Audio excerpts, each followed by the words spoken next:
This first story comes from a woman named Chloe. Chloe had been on Spark, a popular dating app, for a few months with little luck. That changed when she matched with a man named Leo. His profile was perfect. Great job, loved hiking and old movies, and his photos were handsome, with a warm, genuine smile. They hit it off instantly.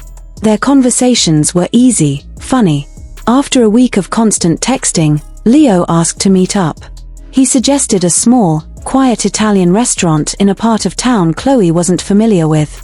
She was nervous, but excited. The night of the date, she got a text from him. Running about 15 minutes late. So sorry. Go ahead and grab a table. I reserved one under my name. A little disappointed, Chloe went inside.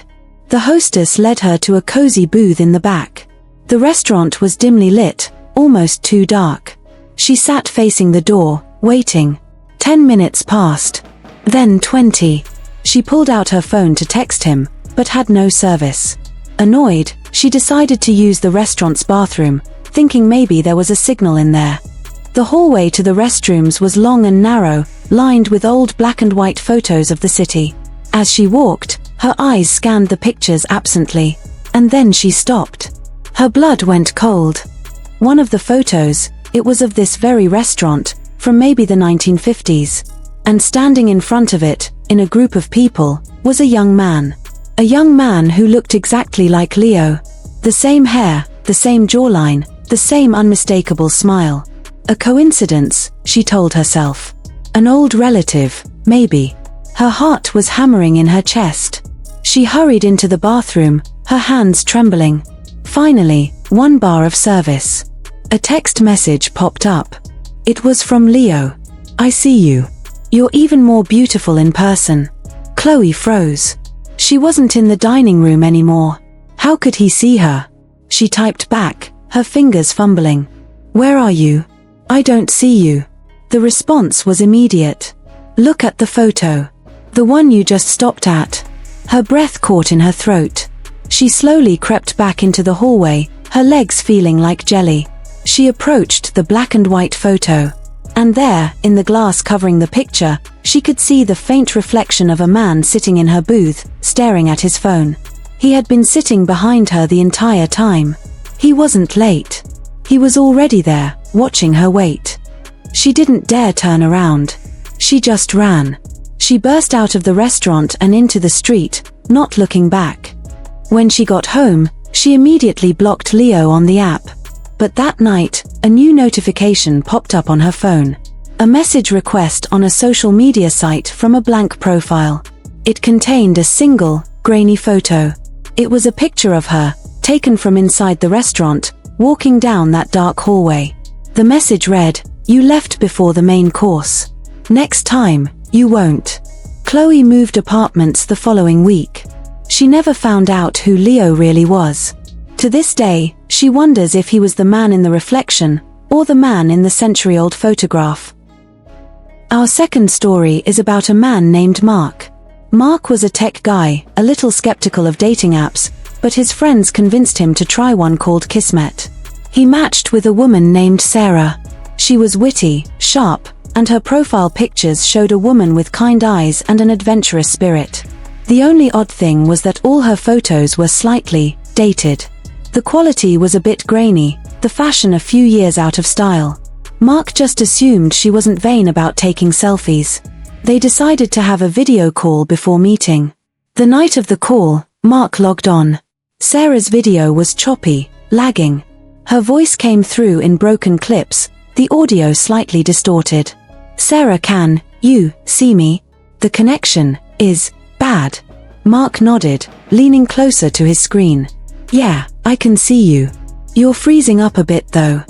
As they tried to talk, Mark noticed something strange in the background of her video feed. It was her living room. And on the mantelpiece, there was a large, framed photo. Even through the pixelated video, he could tell it was a black and white portrait. An urn sat next to it. He felt a chill, but wrote it off as a lost relative. The call dropped a few minutes later. Sarah texted him. So sorry. My internet is terrible here. Mark texted back, no problem. Where is here? Maybe we can get better coffee shop Wi-Fi for our next call. Her response made his skin crawl. I'm at 1247, Blackwood Lane. Mark knew that address. Everyone in town did. It was the old Victorian house on the hill that had burned down 2 years ago. A tragic fire. A young woman named Sarah had died in it. He sat there, stunned. It had to be a sick joke. He opened a search engine and typed in Sarah, Blackwood Lane fire. The news article loaded. There was her picture. The same kind eyes, the same adventurous smile from her dating profile. The woman he had just been on a video call with had died 2 years prior. His phone buzzed. Another text from Sarah. It's so cold here, Mark. And so lonely. Why did you hang up on me? Then, his computer screen flickered. The video call window reopened on its own. But this time, the image was clear. It was Sarah, but her face was smudged with soot, her eyes wide and empty. The background wasn't a living room anymore. It was a charred, blackened ruin of a house.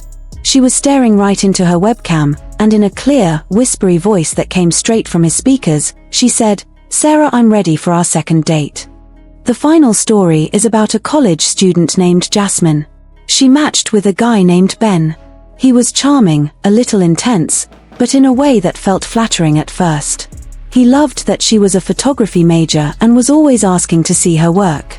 After a few days, Ben had a suggestion. "Let's make this more exciting," he texted. "Share your location with me for 24 hours. A game of digital hide and seek. I'll try to guess where you are based on your pictures, and you can see if I'm right." It felt weird, but also kind of thrilling. Against her better judgment, Jasmine agreed. For the first few hours, it was fun. He'd guess correctly that she was at the library, then the campus cafe. He even correctly identified a specific bench in the park she liked to sketch at. It was impressive. But as the day went on, a knot of anxiety began to tighten in her stomach. His guesses became less like guesses and more like statements. "I see you're at the laundromat on 5th. Don't stay too late, it gets sketchy there. The botanical gardens. Beautiful light for photos today." He was always right. Too right. It started to feel less like a game and more like he was tracking her. The final straw came when she was walking back to her apartment after dark. Her phone buzzed. It was from Ben. "Don't take your usual shortcut through the alley. There's a man standing there. He's been waiting." Jasmine stopped dead in her tracks. The shortcut she always took was indeed an alley, and it was just ahead. Her heart leaped into her throat. How could he know that? She hadn't posted a picture. She looked at the location-sharing app. His little icon was supposed to be miles away, at his own apartment. Trembling, she took the long way home, constantly looking over her shoulder. When she got inside, she slammed the door locked and immediately opened her phone to turn off the location sharing. But as she did, she noticed something that made her blood freeze solid. On the map, Ben's icon wasn't at his apartment anymore. It was moving. And it was on her street. A new text arrived. "You're home. Good. I'm outside. Let me in." She ran to the window, peeking through the blinds.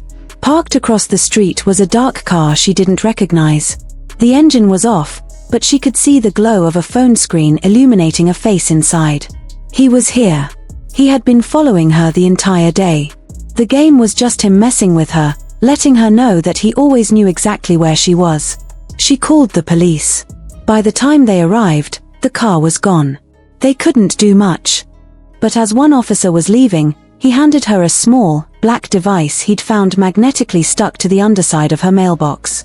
It was a GPS tracker. Ben hadn't been using the app to follow her at all.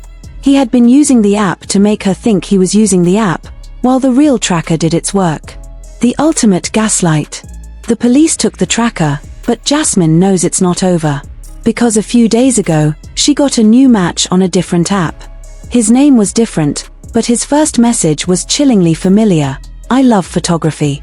Let's play a game." 3 stories of connections made in the digital world that spiraled into real-world terror. A reminder that behind every screen is a stranger. And a stranger is just that, strange. You never truly know who you're talking to, where they are, or what they really want from you. Be careful who you swipe on. Which story scared you the most? Comment below and subscribe for more true horror stories.